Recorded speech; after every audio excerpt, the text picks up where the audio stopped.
Breathing is the #1 key to creating tension while you're lifting. You always hear me harp about how you need to create more and more tension. This is the best way to create that tension, and with some practice, you should really feel a difference in all your lifts being able to breathe properly.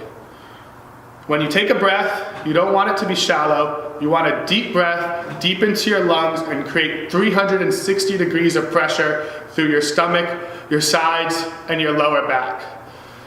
The first thing that you'll notice when you take your breath is whether or not your shoulders rise. If your shoulders are the first thing to rise, that tells me that your breath is shallow and you're not breathing deep into your belly. So you don't want a shallow breath where your shoulders rise. What you do want is to take that breath deep into your lungs. Think about filling your obliques up with air like they're balloons. Try to push air into your lower back and push out to create that 360 degrees of pressure.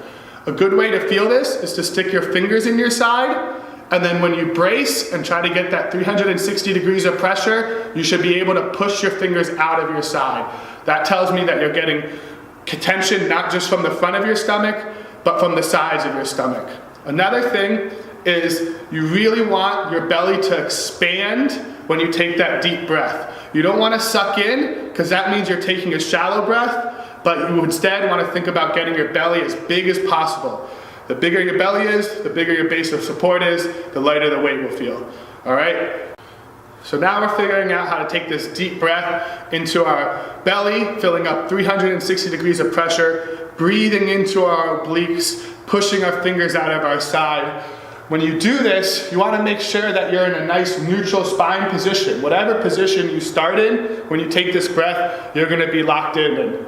So obviously bench doesn't apply here, but for squat and deadlift, you're taking that, getting that nice neutral spine, taking that deep breath and locking everything in place.